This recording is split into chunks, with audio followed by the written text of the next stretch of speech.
Tonight on WVUA News at 6, 3 people in Tuscaloosa County are facing charges in connection with stealing supplies bound for a church mission trip.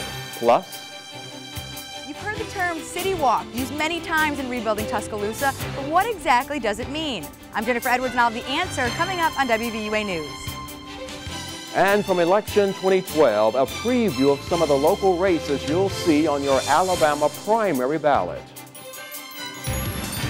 But first, something you hear a lot about right now, rebuilding and moving West Alabama forward.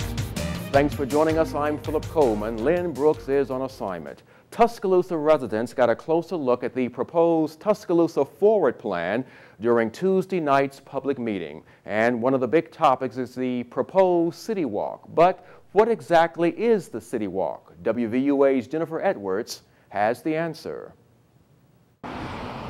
Meredith Lynch with the City of Tuscaloosa says the proposed City Walk is a way for the City of Tuscaloosa to turn the tornado's path into something positive. It'll be approximately 6 miles long once it's completely done.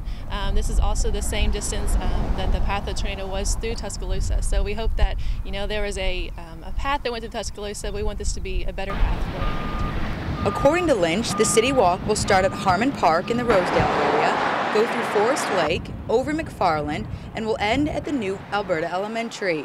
It's the first of its kind, and we really believe that having an opportunity for people to use this kind of path is going to be great. Now, it may be hard to imagine, but according to the Tuscaloosa Forward Generational Plan proposal, the City Walk will be 12 foot wide and run alongside the road in most places. According to Meredith Lynch with Incident Command, it'll serve many purposes for the people of Tuscaloosa. Where you can have walking trails and have a bike path, and really bringing the community back, having one place to go to, take some time to remember those that were affected by the storm. We really think it'll be great for our commercial industry and hopefully drive business in Tuscaloosa. According to Lynch, the proposed plan will go in front of the Planning Commission on March 19th and will be voted on April 17th. Reporting in Tuscaloosa, Jennifer Edwards, WVUA News.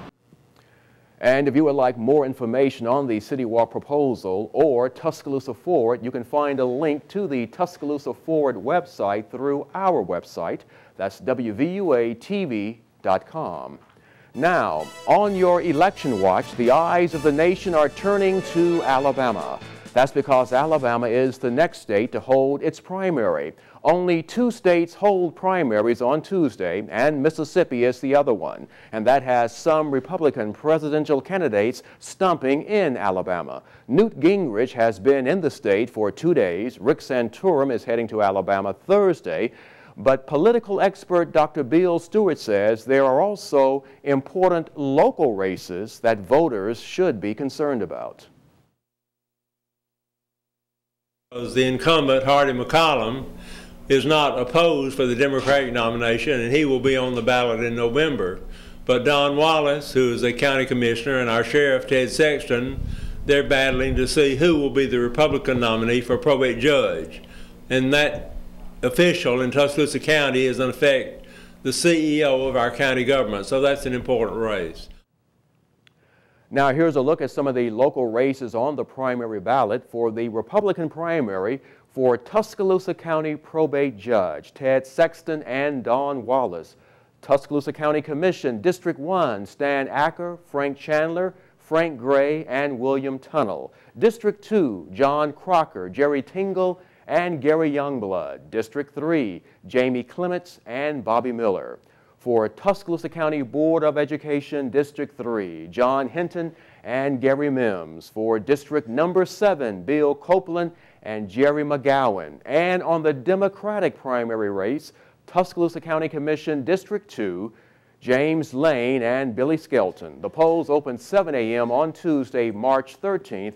And for a complete look at the primary ballot on your county's list, just go to WVUATV.com and click on Numbers and Links.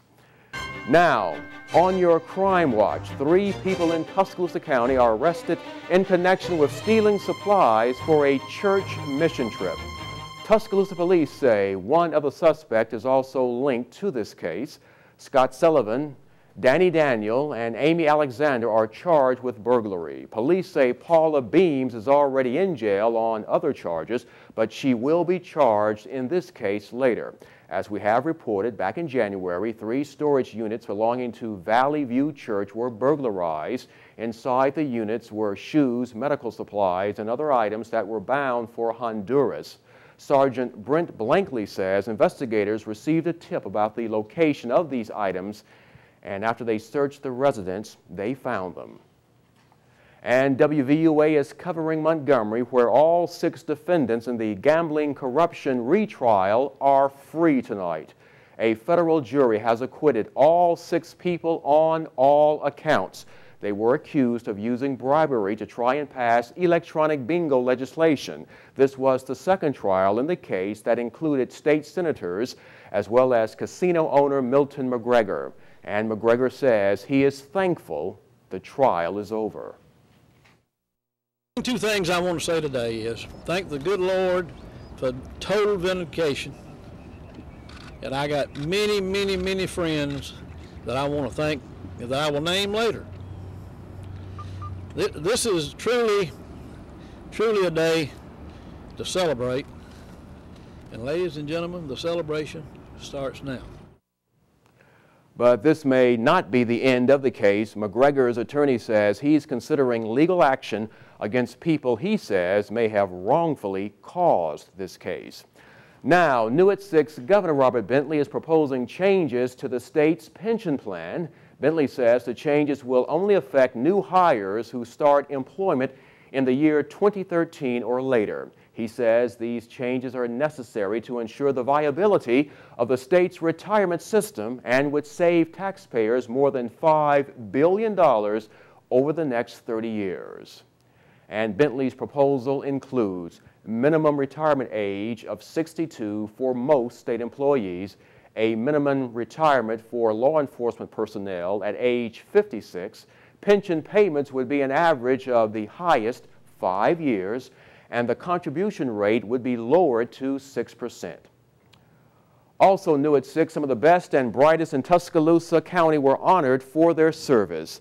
The VFW Post 6022 and the Ladies Auxiliary presented the 2011 and 2012 Gold Medal Awards today. Organizers say the presentation is to honor those who put their lives on the line every day to serve and protect others. And today's honorees were Tuscaloosa County Deputy Saban Ashley, Lieutenant Rex Adams of the Tuscaloosa Fire Department, and Thomas Rock of Tuscaloosa Fire and Rescue Service.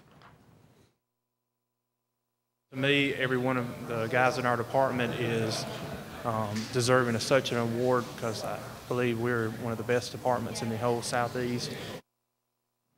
I'm not the only one that does this. All my coworkers do the same thing, so it was surprising. I was honored to get it, very surprising. And we extend our sincere congratulations to all who were honored.